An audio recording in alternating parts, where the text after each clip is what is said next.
One Piece. Chapter 1174, full Tagalog spoiler script. Ang pinakamalakas sa mundo.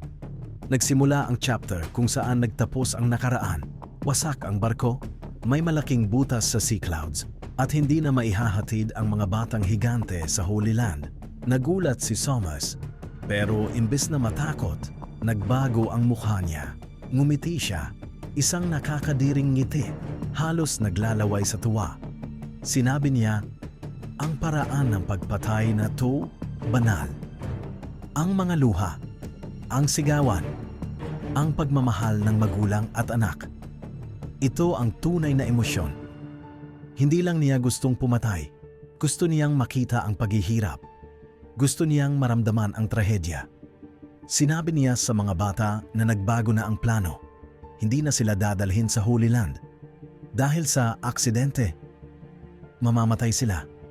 Sa pagbagsak, umiiyak si Colon. Nangako siyang hindi na siya magiging masama. May flashback. Napagsabihan siya dati dahil mas malakas siya sa ibang bata. Tinuruan siyang maging mabait dahil ang lakas ay para magprotektahan, hindi para mang-api. At habang papalapit siya sa gilid, lumabas si Ripley. Niyakap niya si Colon.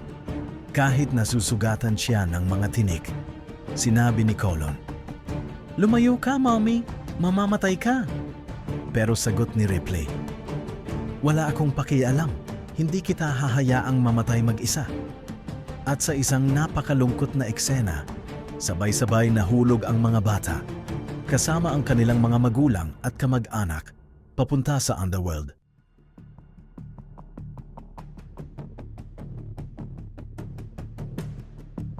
Pero biglang, niyanig ang buong Elbap.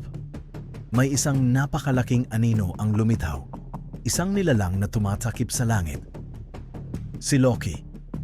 Sa anyo ng isang itim na dragon, isang western dragon. May malalaking pakpak, may sungay, at sobrang laki, napakalaki. Ang giant gear, 5 Luffy, ay parang isang bahagi lang ng sungay niya. Ganun kalaki si Loki. At habang bumabagsak ang mga bata, sinalo sila ni Dragon Loki. Sa kanyang likod sila bumagsak, ligtas. At kasabay nito, nagsimulang umulan ng niyebe, kumidlat sa buong Elbap. Parang mismong kalikasan ang nagising. At pagkatapos, narinig ang tunog, ang ritmo, ang tibok, ang drum of liberation. Nanginginig ang lupa. Nagulat ang mga higante. Sumigaw si Jarul. Sa araw ng kidlat at niyebe, may dambuhalang halimaw na lilitaw. At kasabay ng drum of liberation, bababa ang Sun God. Sa huling mga pahina, makikita si Dragon Loki na winawasak ang mga halimaw sa kanyang dinadaanan. Sa ulo niya, nakatayo si Luffy, naka-gear 5. Tumatawa, masaya, parang bata. At ang laki mo! Ang saya nito! Habang ang mundo ay nanginginig, si Luffy ay tumatawa. Dahil para sa kanya, ito ay kalayaan. At doon nagtatapos ang chapter. Break next week. Pero isang tanong ang naiwan. Kung si Loki ang pinakamalakas na bagay sa mundo, ano pa ang kayang gawin ng Sun God?